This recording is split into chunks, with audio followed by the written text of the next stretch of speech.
Hola, ¿qué tal? Sean todos ustedes bienvenidos. En esta ocasión vamos a abordar el tema de la tuberculosis bovina. Muy bien, recordemos que la tuberculosis es una enfermedad de tipo crónica. Es considerada una zoonosis, dado que se puede transmitir de los animales al hombre y viceversa. Y cuando esta sucede así, se le denomina una antropozoonosis. Esta enfermedad tan importante puede transmitirse a través de los aerosoles, es decir, las pequeñas partículas o microgotas que pueden ser expulsadas por un estornudo o la tos, las cuales se denominan como gotitas de Fugger o aerosoles, así como también por el consumo de productos mal cocidos o en el caso de los productos lácteos cuando estos no son bien pasteurizados. También debemos de mencionar que esta enfermedad se encuentra presente en aquellos animales de vida libre, por lo cual estos constituyen un reservorio de tipo silvestre, lo que puede hacer difícil la erradicación o el control de la enfermedad, especialmente en aquellas especies en peligro de extinción, dado que como son especies con un tamaño poblacional reducido no pueden ser eliminados a comparación de aquellas especies domésticas en las cuales hay un número cuantioso o grande. Principalmente esta enfermedad se desarrolla en aquellos de tipo subdesarrollado, es decir, en las cuales las condiciones de salud y de los sistemas sanitarios son carentes o precarios. Tenemos que recordar la importancia de este agente etiológico, ya que como hemos visto existen bacterias gram positivas y gram negativas. Sin embargo, el agente etiológico Mycobacterium bovis, que pertenece al complejo Mycobacterium tuberculosis, es una bacteria de tipo ácido alcohol resistente. Y aquí además podemos ver un gran listado de animales, podemos verlo aquí anotado, que incluye un montón de animales tanto domésticos como silvestres. Entonces, cuando nosotros queremos abordar esta enfermedad desde un punto de vista clínico o en el campo, debemos de considerar que puede haber reservorios naturales y domésticos. Esta enfermedad se encuentra distribuida a nivel mundial. Sin embargo, podemos notar que algunos países libres de la enfermedad, como Australia, Islandia, entre otros, hasta Barbados e Israel, son países que se caracterizan porque no presentan o no han reportado determinado nivel de casos e incidentes provocados por la tuberculosis. México, entre algunos otros países, se encuentran desarrollando programas de erradicación. Debemos recordar que esta importante zoonosis está bajo una campaña nacional que es de aplicación obligatoria. Recordemos, súper importante, los mecanismos de transmisión que utiliza el bicho para ingresar al cuerpo de los animales o del hombre. Primero puede ingresar a través de aerosoles por la vía eh, olfativa o la vía nasal, también considerada como vía aerógena, por la vía oral o incluso por la vía cutánea a través de la presencia de algunas heridas, ¿de acuerdo? Desgraciadamente, pues este bicho puede ser expulsado a través de secreciones respiratorias. Puede ser expulsado por las heces de los animales, por la leche, por secreciones vaginales, así como también por la orina y el semen. Entonces podemos nosotros resumir. Las vías de entrada son eh, aerógena, oral y cutánea. Y las vías de salida son las secreciones, como por ejemplo las heces, la orina, descargas vaginales y la leche. Recordemos que la leche es un producto alimenticio de origen animal que se consume mucho en cualquier país y México desde luego no es la excepción. Y un segmento de la población que más consume leche en cualquier país son los niños. Entonces, este es un punto crítico que hay que considerar a la hora de querer controlar y o prevenir la enfermedad y su transmisión. Desgraciadamente, pues existen animales que son considerados como portadores asintomáticos, lo que quiere decir que son animales que no demuestran signología clínica evidente o aparente de la enfermedad. Asimismo, el consumo de algunos productos lácteos no pasteurizados, como pudieran ser leches, quesos, cremas, yogures, entre otros, como carne cruda o mal cocida, también se convierte en un factor predisponente que debe de alertar a la población humana para evitar contraer dicha enfermedad. Anteriormente mencioné que esta enfermedad puede transmitirse del animal al hombre. Eso lo constituye una zoonosis. pero cuando el contagio es del hombre hacia los animales, que en ese caso puede ser a través de los aerosoles, gotitas de Fugger o aerosoles propiamente dichos, además de la orina, a esa vía de transmisión se le denomina antropozoonosis. Hay una característica singular de Mycobacterium bovis, este puede resistir varios meses, fíjense, podemos ver casi un año, ¿sí? En el ambiente a una temperatura de 12 a 24 grados, ¿de acuerdo?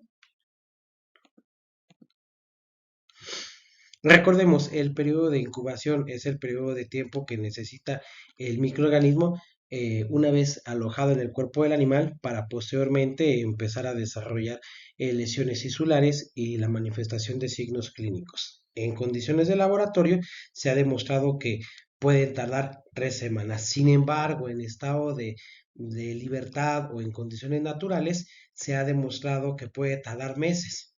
Entonces, no hay un periodo definido específico en cuanto a la incubación del microorganismo. Por lo tanto, este permanece en estado de latencia, lo que quiere decir que está presente pero sin hacerse manifiesto a través de la expresión de signos clínicos. Por lo tanto, hace algo complicado la identificación de animales portadores que clínicamente puedan mostrar signología. Hablando de los signos clínicos, los principales que produce esta enfermedad, dado que es una enfermedad de tipo crónica y que en ocasiones puede manifestarse de manera aguda, son la debilidad, la emaciación, es decir, la pérdida progresiva de peso. A veces se desarrolla una fiebre fluctuante, el animal se torna débil. Fíjense, es curioso, no deja de comer, pero también puede mostrar falta de apetito, asociado a que esto lo puede conducir hacia un estado de emaciación, es decir, de una pérdida progresiva de peso. Sin embargo, lo más difícil es la identificación de los signos clínicos en aquellos animales que son asintomáticos, es decir, que no manifiestan la presencia evidente de la enfermedad por la carencia de la expresión de signos clínicos. Asimismo, también esta enfermedad produce una tos húmeda, una dificultad para respirar y un incremento de la frecuencia respiratoria. Uno de los signos clínicos que se denotan es la inflamación de los nódulos linfáticos, denominándose esto linfadenitis, ¿de acuerdo? Y cuando estos pueden llegar a supurar, es decir, que pueden llegar a expulsar un contenido de tipo purulento o gaseoso hacia el exterior, se le denomina linfadenitis supurativa. En algunos animales desarrollan diarrea intermitente y también estreñimiento, es decir, la dificultad para la expulsión de las heces fecales a través de la vía rectoanal. Cuando el animal muere, lo que podemos encontrar es algo que se denomina lesiones post-mortem. Y fíjense, una de las características que produce esta enfermedad es la presencia de granulomas, también conocidos como tubérculos. Esto en alusión del microorganismo productor de la enfermedad que es Mycobacterium tuberculosis. Y ojo, al principio dijimos Mycobacterium bovis puede llegar a producir la enfermedad, Mycobacterium bovis. Sin embargo, otro de los microorganismos que también puede llegar a producir esta enfermedad, pero en el ser humano, es Mycobacterium tuberculosis. De allí el nombre o la asignación de tubérculos, ¿de acuerdo? Entonces, un tubérculo o un granuloma no es otra cosa más que el acúmulo de macrófagos envueltos de una cápsula. Eso es un granuloma, ¿de acuerdo? En los cuales pueden ser amarillentos y gaseosos. Esto de gaseoso significa que hay infiltración de un ion, que es el calcio, ¿de acuerdo? Y por eso se dice que son calcáreos o calcificados. Y estos van a presentar una cápsula externa, los cuales pueden ser localizados básicamente en cualquier parte del cuerpo del animal, desde la cabeza hasta la región genital en el caso de las hembras. Entonces, los tubérculos o granulomas, que dijimos que son el acúmulo de macrófagos y están envueltos exteriormente a través de una cápsula, pueden manifestarse visualmente desde la cabeza hasta la zona genital en el caso de las hembras. Continuando con la mortalidad y la morbilidad. Esta primera se refiere al número de individuos infectados, mientras que la segunda se refiere a la cantidad de animales que pueden morir. ¿De acuerdo? Se ha demostrado a través de programas de control que normalmente pueden llegar a morir de uno a dos animales por grupo, es decir, que en condiciones de laboratorio o en condiciones controladas, de uno a dos animales por grupo infectado experimentalmente pueden llegar a morir. Ahora, se ha demostrado también en campo que de los animales reactores, es decir, aquellos a los que se les coloca un derivado proteico purificado del Mycobacterium bovis, pueden reaccionar, es decir, que pueden expresar un título de anticuerpos cuando se les inyecta o se les suministra este derivado proteico. Mientras que los animales que son infectados naturalmente, del 0 al 40% son reactores, es decir, que pueden presentar un título de anticuerpos. Vamos a denominarlos las famosas IG. Entonces, del 0 al 40% de los individuos infectados naturalmente pueden expresar el acúmulo y la producción de inmunoglobulinas o anticuerpos. Y de estos 40%, solamente el 10% pueden desarrollar lesiones considerables. Entonces voy a poner un ejemplo bien fácil. Vamos a suponer que son 100 animales que se detectaron infectados naturalmente.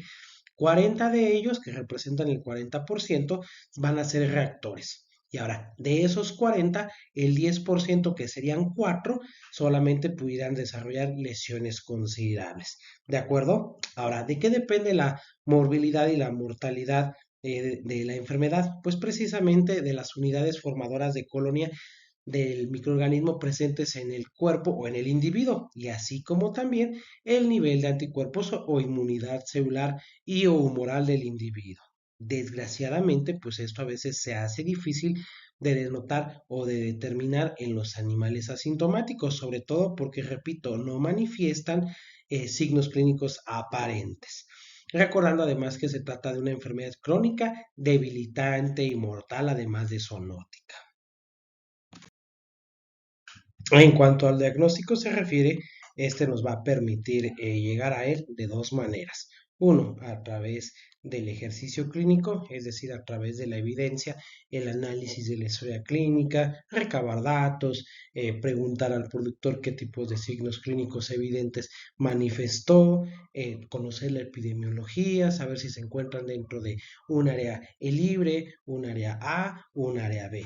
¿De acuerdo? El otro es a través del análisis o la inspección de las canales post-mortem, es decir, de los animales que son sacrificados en los rastros, a través de la inspección de los nódulos linfáticos. Recordemos que se pueden inspeccionar los de la cabeza y los pulmonares, además de los viscerales abdominales. Los más importantes, por ejemplo, podemos mencionar en la cabeza, pues son los parotidios, los retrofaringios, los submandibulares, por mencionar algunos, mientras que en los pulmonares pues están los mesentéricos craneales, caudales, los bronquiales y finalmente en los viscerales abdominales los que se encuentran en el intestino, en el hígado, en el vaso principalmente, dado que recordemos los nódulos linfáticos básicamente se encuentran en todo el cuerpo y se clasifican en superficiales y en profundos. Entonces, es función del médico veterinario sanitarista de analizarlos, verificarlos y constatar que no vayan a contar precisamente con una lesión típica que puede ser una adenopatía o una linfadenitis supurativa de tipo gaseosa, ¿de acuerdo? Ahora, los abscesos de etiología desconocida a veces nos pueden hacer pensar en esta enfermedad, en la tuberculosis, por lo tanto le denominamos diagnóstico diferencial. Sin embargo, existen algunas otras patologías de diferentes orígenes, desde la pneumonias contagiosa bovina hasta una parasitosis por fasciola hepática, que también es una zoonosis, pero transmitida por un parásito en forma de hoja, que puede hacernos pensar precisamente en la tuberculosis. Entonces, eso es el trabajo tanto del clínico en campo como del médico en los centros de sacrificio, dilucidar entre las diferentes causas y descartar un posible caso de tuberculosis.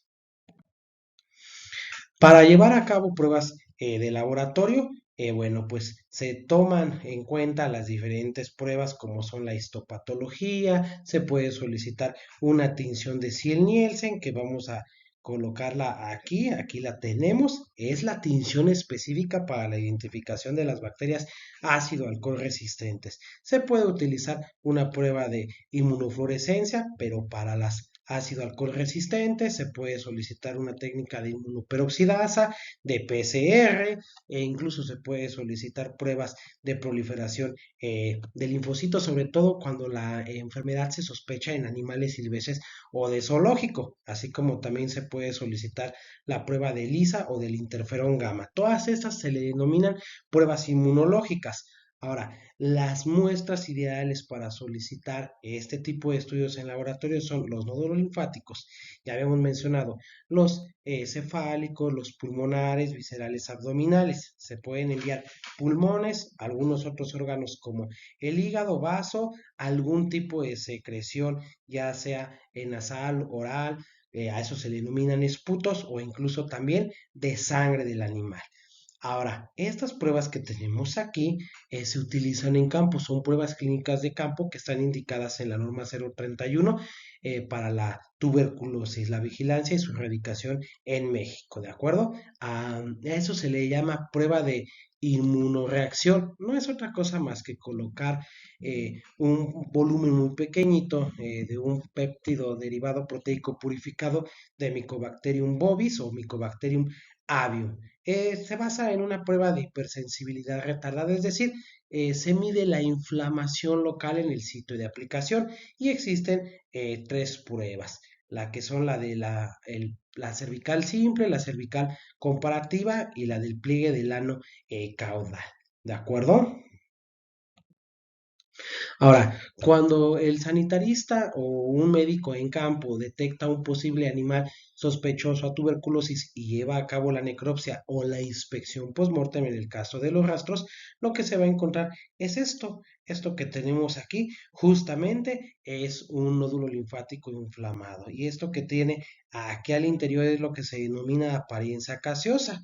Es como si fuera arena, cuando uno corta con el cuchillo se siente como si fuera fibroso, duro, se dice que tiene una sensación como de queso gruyere y lo que lo está envolviendo precisamente se llama cápsula, esto que está por aquí afuera que estoy señalando en color verde. Entonces, aquí dentro lo que hay es detritos celulares de esas bacterias del propio cuerpo, hay una infiltración masiva de macrófagos y están envueltas exteriormente por una cápsula, ¿de acuerdo? A veces, precisamente, la anatomía de un absceso es muy similar a lo que acabo de describir, por eso incluimos abscesos de etiología desconocida como parte de los diagnósticos diferenciales. Así se puede alcanzar a apreciar un pulmón. Normalmente los pulmones son de los órganos más afectados cuando se presenta la tuberculosis.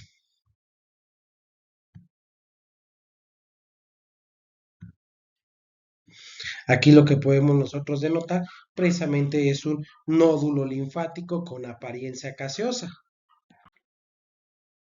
En esta fotografía lo que estamos viendo pues es tracto gastrointestinal, específicamente pues es el abubazo de un bovino neonato, pero todas estas áreas que estoy denotando precisamente son los nódulos linfáticos afectados. Entonces se está representando una linfadenopatía de tipo supurativa gaseosa. Aquí estamos observando un hígado, el cual también denota la presencia de aparentes eh, cuerpos extraños que pudieran ser compatibles con abscesos y que desde luego incluyen eh, al microorganismo. Aquí en el hígado se encuentran unas células de tipo inmunológica muy específicas, son las famosas células de Kupfer o las células de Cooper. ¿Sí? Recordemos que estas células son el nombre que denota a los macrófagos específicos en el hígado. Entonces, cuando se presenta este microorganismo en el interior del parénquima del hígado, lo que pasa es que los macrófagos lo van a envolver tratando de evitar la diseminación de este microorganismo. Estas células de Kupfer van a liberar unas interleucinas. Esto va a contribuir a la activación del complejo de histocompatibilidad de tipo 2. Se van a liberar interleucinas como la tipo 4, 6, 2. Esto va a traer más macrófagos y entonces van a envolver al microorganismo y exteriormente a las células de Kupffer se va a formar una cápsula. Entonces todo eso constituye un granuloma, ¿de acuerdo? Aquí seguimos viendo precisamente las lesiones de tipo gaseosas producidas por este microorganismo, que recordemos son típicas o clásicas de la enfermedad. Y con eso pues terminamos de abordar a lo que se refiere la tuberculosis bovina. Yo espero que no haya dudas y si las hubiere las podemos abordar con todo gusto en el salón de clase. Espero que este video que preparé con gusto para ustedes pueda ser de mucha ayuda, les ayude a repasar y por favor no dejen de anotar sus dudas. Hasta la próxima.